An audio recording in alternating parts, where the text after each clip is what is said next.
guys! So, hello, I'm back.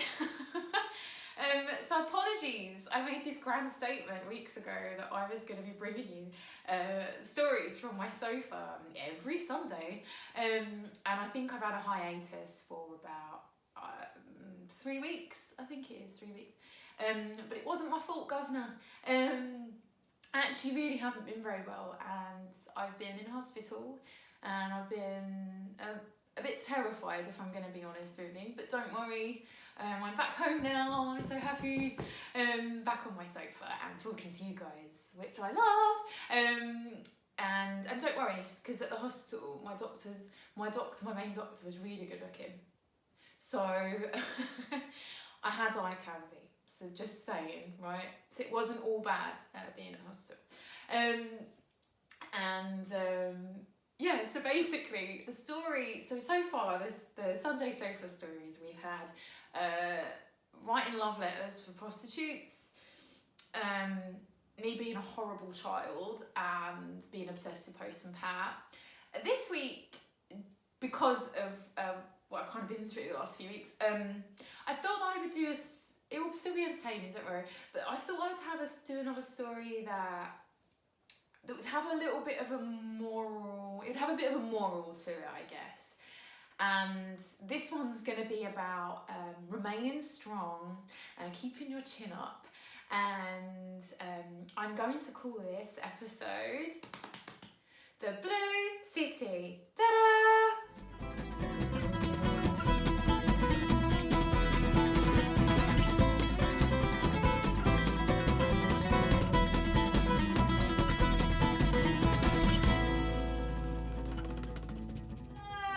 So here we go, my tale of the Blue City. So many years ago, I backpacked on my own, independent lady, across India, and there was one point that I actually wasn't very well, and I was trying to get from Ajmer in North India to a place called Jodhpur, which is also known as the Blue City. Exactly what it says on the tin, it's a city and all the buildings are the colour blue. I love the colour blue. And also at this time there was a massive kite competition, so everyone was on their rooftops in the Blue City, because all the rooftops are flat there, and there was this big kite competition, and I just thought it was going to probably be up there with one of the most beautiful, amazing, memorable experiences of my life. So I was getting to the Blue City. Anyway, as I'm trying to get to the Blue City from Ajmer, I realise at the train station that I'm not feeling very well. And so I try and get on the train and realise I can't read any of the signs because everything's in Hindi. And long story short, I'm trying to make a train that's on the opposite platform. The people around me decide that I don't have enough time to walk across the bridge to be able to get on this train because I'm on the opposite platform. So they just push me down on the actual train tracks. I'm crying my eyes out. I have a big rucksack. I managed to climb over the train tracks, then can't get on the train on the other side. The people on that train then have to lift me up by my rucksack like this. I'm crying, I'm not feeling very well, and I'm on the train, so people on that train managed to pull me up, and I just thought, I'll just double check that this train is definitely going to Jodhpur. So I asked everyone, Jodhpur, and they said no. So after all of that, the train wasn't going to Jodhpur. So I decided, that's it, I've had enough. I'm not going to try and get a train there. I think I might try and get a bus. It might be a bit more reliable. So then I try and get a bus there. So the next day, try and get a bus there. And a random tuk-tuk with loads of people randomly picks me up and says that I need to get on. And I said, yeah, but where's the bus to Jodhpur, and they said get on anyway. So I get on this random tuk-tuk, and then the random tuk-tuk basically just drops me, kicks me out essentially in the middle of nowhere in the desert. And I'm not joking when I say desert. Like there was a crossroads like this, a shaky building there, a little building there, and then just desert. And I was left there on my own, and I was terrified. Anyway, the bus, believe it or not, actually does come and collect me. So I do make it my way to the outskirts of Jodhpur. So after one day of travelling, it was a nightmare. I had to stop the bus every 2 seconds. Everyone hated me. But I do manage to get to at least the outskirts of Jodhpur.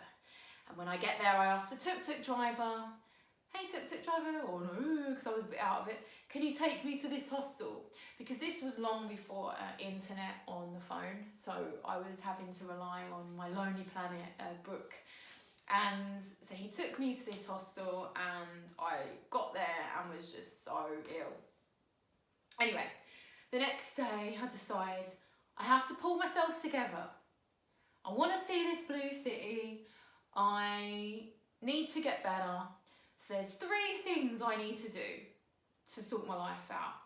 I need drugs, medication, a cheese and tomato sandwich, good luck, and I need to get to an internet cafe, right? So these are the 3 things I need. So I pull myself together. I wobbled down the road to try and get to a pharmacy. And all I knew I needed to see like the green cross sign like this. And as I'm wandering down, I see, the green cross sign, yay, I'm saved. So I'm transfixed, looking at this green sign. This is going to be my saviour, like I'm going to really feel better. And as I'm looking at the green sign and wobbling towards it, out of literally nowhere, I'm not even joking, this cow, an actual animal, not a horrible lady, decides that it doesn't like the cut of my jib and decides and whacks me with its big horns into a sewer. So now I'm really upset, like, and cows there of it as well are like, I don't know if you know, but they're like sacred animals, like, so no one messes with cows. And this cow didn't like me, so there's nothing I could really do. I actually, on another occasion, I saw a cow eating a bag of crisps in a little shop, and no one said anything. So this gives you an idea of how like cows totally run the show over there. Anyway, so I'm in the sewer, I'm really, really hurt. I managed to climb out, managed to actually get some medication. Then I do not know how I did this, but I did actually manage to get the ingredients to make a cheese and tomato sandwich. A miracle. Then I managed to get to an internet cafe, and of all the computers I could have chosen, I decided to choose the computer in the internet cafe that gave me a massive electric shock. And then it decided to go up in a puff of smoke. So by this point, I'm a physical wreck. So I've got a massive like bruise on my arm from the cow. I stink to absolute high heaven because I've been in a sewer. And now I've had an electric shock. So my hair was probably out there like this, but I do have my medication and my ingredients for a cheese and tomato sandwich. So I thought I'll cut my losses. I'm going straight back to the hostel, and I'm not leaving the hostel now until I start feeling better, because I clearly can't deal with the streets at this stage. I am delirious. Anyway, I managed to go back. The staff at the hostel was so lovely. I didn't actually leave my room. I couldn't leave my room for quite a few days. So the staff would leave like some soup at my bedroom door. And I just stayed in until the medication started making me feel better.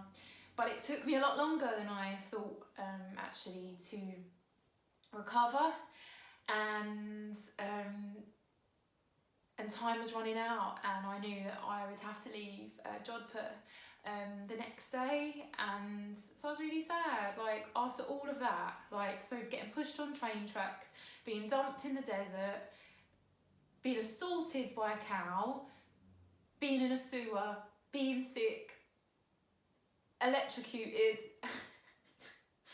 I was like, I can't believe I've been through all of this to try and sing the Blue City, and like I've been denied everything. Anyway, I was like, well, at least I'm feeling a bit better, and oh well. Anyway, so I was feeling a bit sad and sorry for myself. And the lovely people at the hostel knocked on my door because I hadn't left for a couple of days. And they were like, we're just checking you're okay, and you've been in your room for quite a few days. Would you like to come up to the roof terrace? I didn't know there was a roof terrace actually. And they said, we will make you some chai, like so the tea. We'll make you some chai and you can come and sit on the roof terrace and we'll prepare a little table for you. Now, I managed to pull myself together. I was feeling a little bit better. So I managed, right, okay, I'm gonna make myself a little cheese and tomato sandwich, and I'm gonna climb up to the roof terrace. As I got up to the roof terrace, I start walking towards the table. It's so cute that they'd set out for me, and I couldn't believe it, because as I started walking towards this table with my lovely cup of chai on it, I realised that I'd been so delirious when I'd arrived. I was already in the Blue City. I was actually in a blue building. And so from the roof terrace, everywhere around me, I was at the centre of it, and everywhere around me was blue.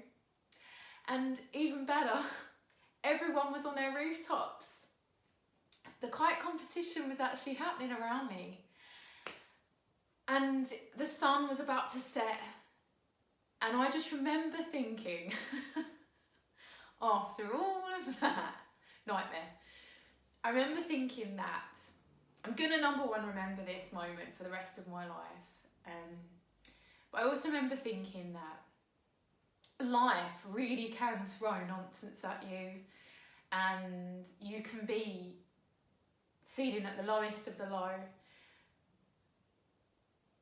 But just try and be strong and keep your chin up, because you never know what's around the corner, and you've always got to try and see the positive in situations. And for me, the reason why I'm telling you this story is, I guess for me it's like, the moral is keep your chin up no matter what, and try and find your cheese sandwich and try moment. Because I sat there in the Blue City, watching the kite competition, eating my cheese and tomato sandwich with my cup of chai, and I remember thinking, you never know what's round the corner. You never know what's right there on top of you. So keep going. Salame ishq, ishq, ishq, salame ishq, salame ishq, ishq, ishq, salame ishq. I hope you enjoyed my tale of the Blue City. Remember, keep your chin up and look forward and look after yourselves, and I shall see you next week. I wonder what it will be. What outfit will I end up in next week?